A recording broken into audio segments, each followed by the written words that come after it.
नमस्कार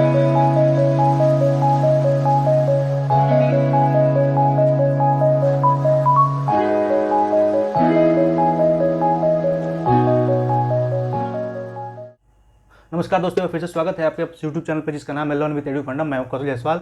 और दोस्तों, मैं जो बाहुबली एमसीक्यू सीरीज की क्लास चलती है उसमें आज का टॉपिक है अधिगम निर्योग्यता और अधिगम अक्षमता। तो दोस्तों, ये बताने की जरूरत नहीं है कितना इंपॉर्टेंट टॉपिक होता है अधिगम निर्योग्यता, जिसे इंग्लिश में डिसेबिलिटीज़ बोलते हैं।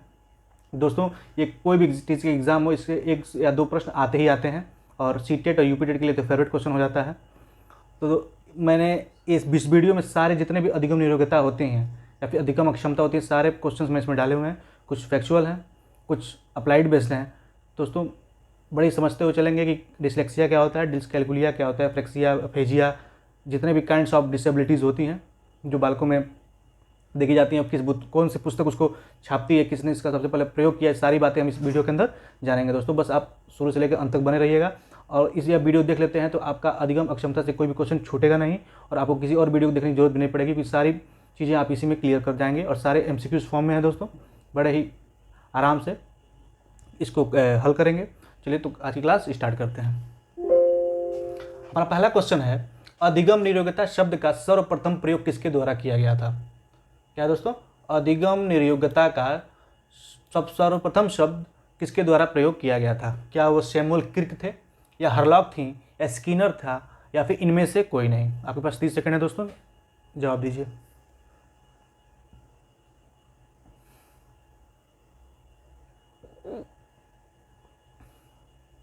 उम्मीद है आपने आंसर दे दिया होगा। तो दोस्तों, अधिगम निर्योग्यता शब्द का सर्वप्रथम प्रयोग सैमुअल क्रिक ने किया था। जी हाँ दोस्तों, सैमुअल क्रिक ही वो पहला बंदा था जिसने सर्वप्रथम अधिगम निर्योग्यता शब्द का प्रयोग किया था। अधिगम निर्योग्यता होता है ये दोस्तों कि कभी कभी किसी बालक में गणित संबंधी दिक्कतें होती हैं, कि अभी बोलने में दिक्कत होता है, लिखने में दिक्कत होता है, या फिर घबराने लगता है किसी चीज़ को देखकर, या फिर कभी कभी वो इतना तेज बोलता है कि कुछ शब्दों का लोप हो जाता है। कितने लोगों को देखे होंगे आप, वो इस तरह लिंग भेद में दिक्कत होती है, जैसे जाता है कि जाती है बोलते हैं, जाती है कि जाता है बोलते हैं। आप परिलक्षित हो जाते होंगे, आपके आसपास ऐसे कई लोग होंगे जिनमें ये लक्षण दिखने चाहिए और दिखते भी होंगे आपको। तो वो सब दोस्तों एक अधिगम निर्योग्यता के अंतर्गत आता है। तो सबसे पहले अधिगम निर्योग्यता शब्द का प्रयोग किसने किया था दोस्तों? सैमुअल क्रिक ने किया था। सेकेंड क्वेश्चन हमारा, लिखने से संबंधित निर्योग्यता कहलाता है। मतलब जिन बालकों में लिखने से संबंधित दिक्कत होती है वो कौन सी निर्योग्यता है? क्या डिसलेक्सिया उसे बोलते हैं, या डिस्कैलकुलिया बोलते हैं, या फिर डिस्ग्राफिया बोलते हैं, या अपेक्सिया बोलते हैं? बताएं दोस्तों। लिखने से संबंधित निर्योग्यता पूछ रहा है दोस्तों, जो लिखने में दिक्कत होती है, जो बच्चे ए को बी लिख देते हैं, बी को ए लिख देते हैं, या फिर अच्छे से लिख नहीं पाते हैं। पढ़ तो बात तो अच्छे से लेंगे, लेकिन लिखने में बड़ी दिक्कत होगी उनको। उम्मीद है आपने आंसर दे दिया होगा। चलिए देखते हैं। तो लिखने से संबंधित निर्योग्यता क्या कहलाता है दोस्तों? तो डिस्ग्राफिया कहलाता है। ग्राफिया एक रूट वर्ड है, और ग्राफिया लिखने से संबंधित होता है दोस्तों। तो क्या है? डिस्ग्राफिया। लिखने से संबंधित निर्योग्यता क्या कहलाती है दोस्तों? डिस्ग्राफिया कहलाता है। उम्मीद है आप समझ गए होंगे। नेक्स्ट देखते हैं, शब्दों को पढ़ने में समस्या अथवा किसी भी प्रकार का पठन दोष, ये पठन है, पठन दोष कहलाता है। मतलब इसका अर्थ ये हुआ, शब्दों को पढ़ने में समस्या, मतलब किसी भी किताब उताब को पढ़ने में उसे दिक्कत होती है, वो पढ़ नहीं पाता है, या फिर किसी भी प्रकार का जो पढ़ने से रिलेटेड हो। लिख तो बड़ा अच्छा ले रहा है, इसमें क्या था, इसमें पढ़ तो बड़ा अच्छा से ले रहा था लेकिन लिख नहीं पा रहा था।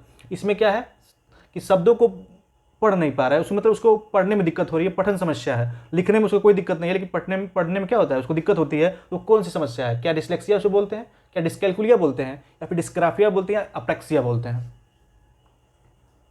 और दोस्तों, ये जितने भी दिख रहे हैं डिसलेक्सिया, डिस्कैलकुलिया, ये एज इट इज़ इंग्लिश में भी इसका यही होगा। मतलब इसको भी, डिसलेक्सिया को इंग्लिश में भी ऐसे डिसलेक्सिया ही बोलेंगे दोस्तों। इंग्लिश में भी क्या बोलते हैं दोस्तों? डिसलेक्सिया ही बोलते हैं।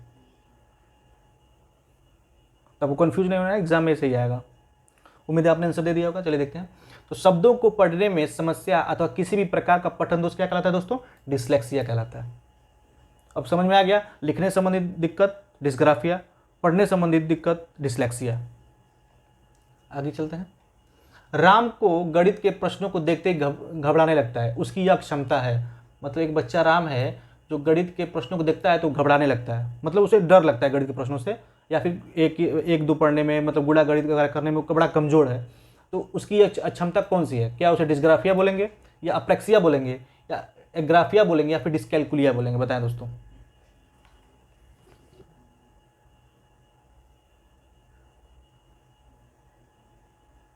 उम्मीद है आपने आंसर दे दिया होगा। चलिए देखते हैं। तो राम को गणित के प्रश्नों को देखते ही घबराने लगता है, उसकी अक्षमता क्या है? तो दोस्तों उसे बोलते हैं डिस्कैल्कुलिया। इसे आप कैलकुलेशन से रिलेट कर सकते हैं। इसमें देखिए कैलकुलिया, डिस मतलब होता है न होना, और डिसकैल्कुलिया मतलब कैलकुलेशन से बना है कैलकुलिया, और गणित में ही कैलकुलेटर का यूज़ होता है। आप इसे रिलेट कर याद कर सकते हैं इसको। डिसकैल्कुलिया में दिक्कत क्या होती है बच्चे को? उसे गणित संबंधी समस्याएं होती हैं। तो समझ में आ गया। पढ़ने संबंधी दिक्कत डिसलेक्सिया, लिखने संबंधी दिक्कत डिस्ग्राफिया, और गणित संबंधी अक्षमता को क्या बोलते हैं? डिसकैल्कुलिया। नेक्स्ट हमारा पढ़ने तथा लिखने की निरोगिता कहते हैं। अभी तक तो दोस्तों केवल पढ़ने का दिक्कत था तो डिस्कैल्कुलिया हो गया, लिखने की दिक्कत को डिस्ग्राफिया, गणित संबंधी दिक्कत डिस्कैल्कुलिया। लेकिन इसमें क्या है, उसे वो बच्चा कौन सा है, उसे पढ़ने में भी दिक्कत है और लिखने में भी दिक्कत है, मतलब उसे रिटेन और रीडिंग दोनों में दिक्कत है। उसको क्या बोलेंगे दोस्तों? अफेजिया बोलेंगे, डिस्ग्राफिया बोलेंगे, डिस्पैक्सिया बोलेंगे, या फिर अप्रेक्सिया बोलेंगे? बताएं दोस्तों।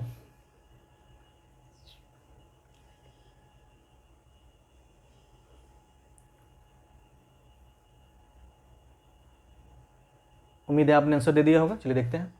तो पढ़ने तथा लिखने की निर्योग्यता कहलाता है, दोस्तों से बोलते हैं डिस्प्रैक्सिया। मतलब यदि कोई बालक है उसमें दोनों प्रॉब्लम है, लिखना भी नहीं जान रहा है, दिक्कत हो रहा है उसको, और पढ़ने में भी दिक्कत हो रही है, तो क्या है दोस्तों? वो डिस्प्रैक्सिया है। उसे क्या बोलेंगे? डिस्प्रैक्सिया। आपको क्लास में ही दोस्तों याद हो जाएगा। लिखने संबंधी दिक्कत डिस्ग्राफिया, पढ़ने संबंधी दिक्कत डिसलेक्सिया, गणित संबंधी दिक्कत डिस्कैल्कुलिया, और पढ़ने तथा लिखने दोनों संबंधी दिक्कत क्या होती है? डिस्प्रैक्सिया। और आपको पता ही है दोस्तों कि जो हमारा चैनल होता है पढ़ने का, क्या होता है? LSRNW। मतलब पहले हम बच्चे को लिखाना सिखाना चाहिए, फिर बोलना, फिर पढ़ना, फिर लिखना। मतलब सुबो पहली सुनना, लिसनिंग, पहले सुने, फिर बोले, फिर पढ़े, फिर देन लिखे। तो दोस्तों क्या है? लिखने संबंधी दिक्कत को क्या बोलते हैं? लिखने तथा पढ़ने संबंधी दिक्कत को क्या बोलते हैं? डिस्प्रैक्सिया। आगे चलते हैं। DSM मतलब अधिगम निरोग्यता संबंधी किताब जो है, ये DSM 5 उसका नाम है, में अधिगम निरोग्यता का वर्णन किस अध्याय में दिया गया है? दोस्तों इसमें केवल 5 अध्याय हैं। जो DSM 5 जो किताब है उसमें केवल 5 अध्याय हैं। तो ये पूछ रहा है कि किस अध्याय में अधिगम निरोग्यता का वर्णन किया गया है, मतलब डिसेबिलिटीज़ का वर्णन किया गया। क्या वह अध्याय 4 है, क्या अध्याय 3 है, क्या अध्याय 5 है, या इनमें से कोई नहीं? बताएं दोस्तों।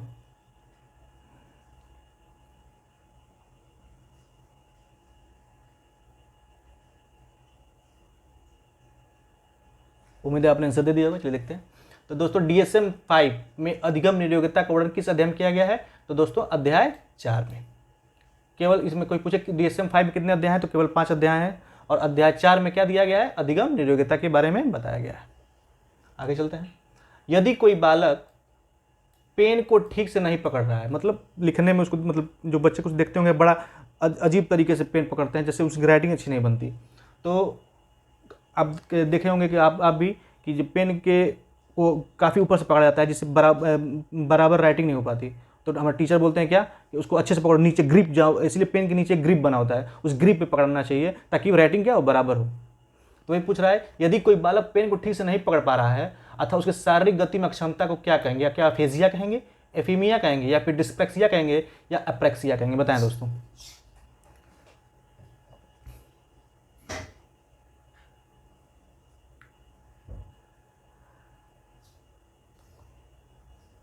उम्मीद है आपने आंसर दे दिया होगा। चलिए देखते हैं। तो यदि कोई बालक पेन को ठीक से नहीं पकड़ पा रहा है अथवा उसकी शारीरिक गति में अक्षमता है, तो दोस्तों क्या कहा जाएगा? उसको अप्रेक्सिया कहा जाएगा। वो अक्षमता कौन सी है? जो उसके मोटरसाइकिल, मतलब उसको उसके शारीरिक गतिविधियों से संबंधित हो, उसे क्या बोलते हैं? अप्रेक्सिया बोलते हैं। आपने भी देखा होगा दोस्तों कि बचपन में जब हम पेन से लिखते थे तो बड़ा जल्दी उसका जो नीचे का नीब होता है जो पेन का, उसका एक लिखने वाला होता है, बड़ा जल्दी निकल जाता था, जिससे पेन खराब हो जाता था। तो क्या होता है? हमारे गलत तरीके से पकड़ने की वजह से वो निकल जाता था।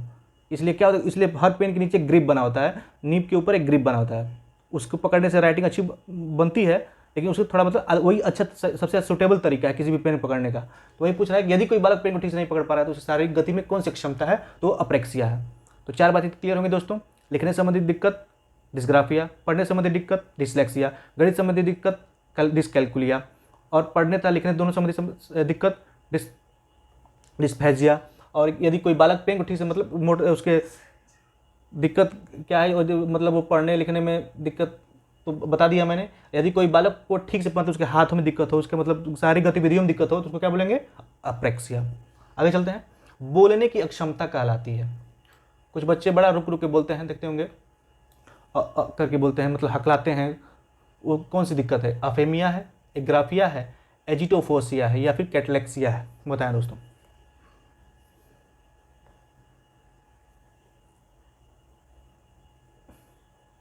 ये आपको हमेशा हमारे आसपास के लोगों में दिख जाएगा।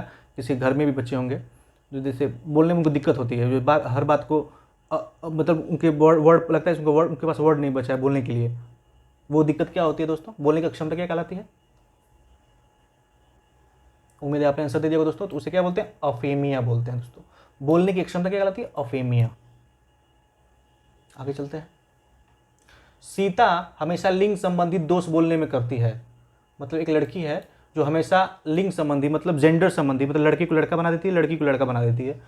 जैसे तुम यहाँ आएगी, आदि सीता किस अधिगम नियोग्यता से ग्रसित है? मतलब तुम यहाँ आओगी हुआ, क्योंकि वो लड़की है, लड़की बुला देती, क्या तुम यहाँ आओगी, तो क्या बोले? तुम यहाँ आएगी, मैं यहाँ खाती हूँ, हाँ, राम यहाँ आई, सीता वहाँ गया, इत्यादि इत्यादि बातों को मतलब लिंग संबंधी व्याकरण संबंधी दोष जिसमें को बोलते हैं, वो किस अधिगम नियोग्यता से ग्रसित है? क्या अफेजिया उसको है, क्या अफेमिया है, या फिर डिस्प्लेक्सिया है, या फिर कोई नहीं? बताएं दोस्तों।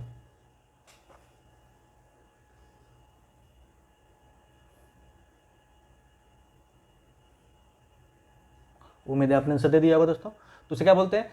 सीता हमेशा लिंग संबंधी दोष बोलने में करती है, जैसे तुम यहाँ आएगी, आदि सीता किस अधिगम में ग्रसित है दोस्तों? तो उसको क्या बोलते हैं? अफेजिया बोलते हैं। मतलब व्याकरण संबंधी दोष को क्या बोलते हैं दोस्तों? अफेजिया।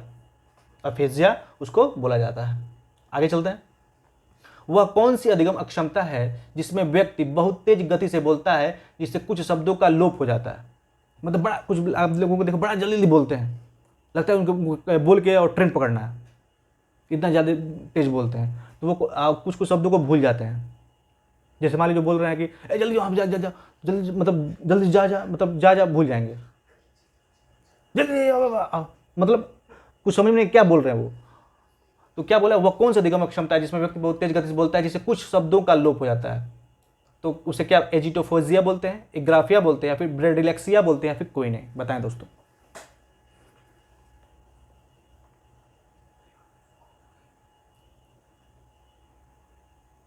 उम्मीद है आपने आंसर दे दिया होगा दोस्तों। तो वो कौन सी अधिगम योग्यता है दोस्तों? तो एजिडोफेजिया। एजिटोफेजिया बोलते हैं उसको, जो बहुत तेज व्यक्ति बोलते हैं। ये देखो देखो देखिए दोस्तों, ये सीटेट का क्वेश्चन है ये, अब इसलिए ये सही एफ फॉर्म में आता है, अप्लाइड क्वेश्चन में सीटेट में आता है। तो ये क्या बोला है दोस्तों कि वह कौन सी अधिगम अक्षमता है जिसमें व्यक्ति बहुत तेज गति से बोलता है, जिससे कुछ शब्दों का लोप हो जाता है? उसे कौन सा बीमारी होती है दोस्तों?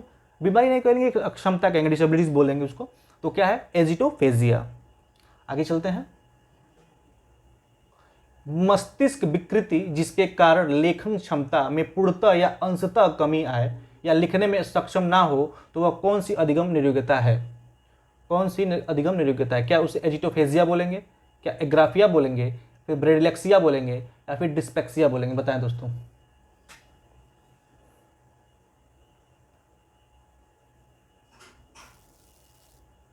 बताएं दोस्तों। उम्मीद है आपने आंसर दे दिया होगा दोस्तों। देखिए यहाँ पे मस्तिष्क विकृति जिसके कारण लेखन मतलब लिखने में, हाँ, मतलब वो मेंटली डिसेबिलिटीज़ है जिसे लिखने में दिक्कत हो रही है। तो दोस्तों मैंने बताया था, जब कुछ समझ में नहीं आया, मान लीजिए आपको तुक्का मारना हो, तो जिसमें ग्राफिया, ग्राफ मतलब ये होता है लिखने से संबंधित, रूट वर्ड है, इसे इसमें देखिए, इसमें फेजिया दिया है, इसमें एक्सिया दिया है, डिस्पेक्सिया दिया है, लेकिन इसमें ही एक केवल है जो एग्राफिया, मतलब यही लेखन संबंधी समस्याओं से संबंधित होगा, उसे क्या बोल देंगे? एग्राफिया। इसीलिए क्या होता है? लिखने संबंधी दिक्कत को क्या बोलते हैं? डिस्ग्राफिया। और मस्तिष्क विकृति मतलब मेंटल डिसेबिलिटीज के कारण उसे लिखने में दिक्कत हो रही है पूर्णतः या अंशतः, उसे क्या बोलेंगे? एग्राफिया। वो क्या, वो नॉर्मल है, मतलब दिखने संबंधी दिक्कत हो रही है तो उसे क्या बोलेंगे? डिस्ग्राफिया। लेकिन मस्तिष्क मतलब मेंटल डिसेबिलिटीज के कारण उसे पूर्णतः या अंशतः लिखने में दिक्कत हो रही हो, तो कौन सी अधिगम योग्यता है दोस्तों? एग्राफिया। ये मेंटल से रिलेटेड कर रहा है, और वो क्या है? नॉर्मल है। अगला है बहुत मंद गति से पढ़ने क्षमता, बहुत मंद गति में पढ़ने की क्षमता कौन सी अधिगम अक्षमता है। मतलब बड़ा धीरे धीरे लोग नहीं बच्चे पढ़ते हैं, जैसे उन्हें पढ़ना होगा राम जाता है, ऐसे बोलते हैं, मतलब बड़ा रुक रुक के मंद गति से बोलते हैं। वो कौन सी प्रॉब्लम है? एजिटोफेजिया, ब्रेडिलेक्सिया, डिस्प्रैक्सिया या फिर एग्राफिया? बताएं दोस्तों। दोस्तों जितनी बीमारियां हैं वैसे देखा जाए तो हर बच्चे में ये 2-4 बीमारी छोड़कर सब सारी बीमारियां होंगी, हमारे में, आप में। ये सिर्फ केवल एग्जाम के लिए सही है।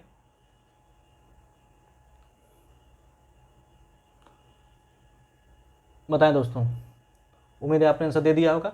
तो दोस्तों बहुत मंद गति से पढ़ने वाली अक्षमता क्या बोलते हैं? ब्रेडिलेक्सिया, ब्रेडिलेक्सिया। आगे चलते हैं। पढ़ने के दौरान अनुपयुक्त शब्दों को दोहराना कौन सी अक्षमता है? एफेमिया है, डिसलेक्सिया है, डिस्कैल्कुलिया फिर कैटलेक्सिया है? बताएं दोस्तों। पढ़ने के दौरान अनुपयुक्त शब्दों को दोहराना,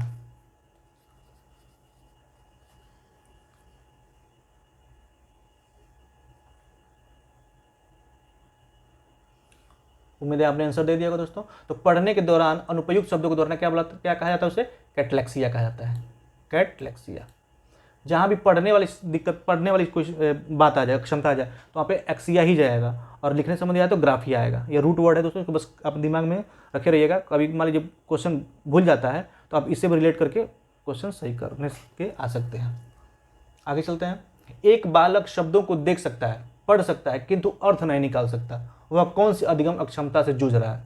मतलब एक बालक जो है उसे पढ़ना भी है, वो देख भी पढ़ने में भी सक्षम है, पढ़ भी रहा है, हाँ लिख भी रहा है, लेकिन तो अर्थ नहीं निकाल पा रहा। वह कौन सी अधिगम अक्षमता से जूझ रहा है? क्या लोगोमेनेक्सिया है, उसे डिसलेक्सिया है, फिर डिस्कैल्कुलिया, फिर कैटलेक्सिया है? बताएं दोस्तों।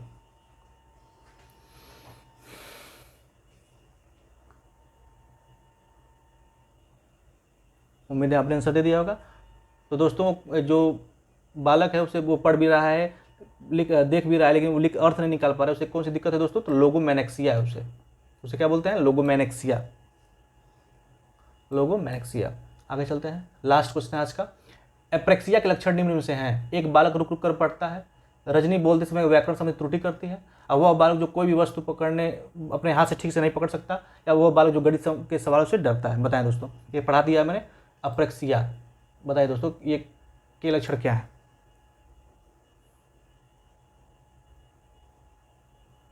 उम्मीद है आपने आंसर दे दिया होगा। तो दोस्तों एप्रेक्सिया के लक्षण क्या है? एक बालक जो रुक रुक कर पढ़ता है, रजनी बोलते समय जो रुक रुक कर पढ़ता है उसे क्या बोलते हैं? रुक रुक कर, ये कमेंट बॉक्स में दीजिए, इसलिए मैं इसको लेकर आया हूँ। रजनी बोलते समय व्याकरण संबंधी त्रुटि करते उसे क्या बोलते हैं? वह बालक जो कोई वस्तु अपने हाथ से ठीक से नहीं पकड़ सकता उसे क्या बोलते हैं? तो दोस्तों उसे क्या बोलते हैं? अप्रेक्सिया बोलते हैं। वह बालक जो अपने हाथ ठीक से नहीं पकड़ सकता उसे क्या बोलते हैं? अप्रेक्सिया बोलते हैं। और जो गणित संबंधी सवाल डरता है उसको पता ही है, डिस्कैल्कुलिया बोलते हैं। तो उम्मीद है आपको ये वीडियो पसंद आई होगी। अगर ये दोस्तों ये वीडियो पसंद आए तो लाइक करें, शेयर करें, सब्सक्राइब करें, और इस वीडियो की लिंक के PDF के लिए आप टेलीग्राम लिंक को ज्वाइन कर सकते हैं। दोस्तों मिलते हैं नेक्स्ट वीडियो, तब तक के लिए पढ़ते रहें, सुरक्षित रहें, धन्यवाद।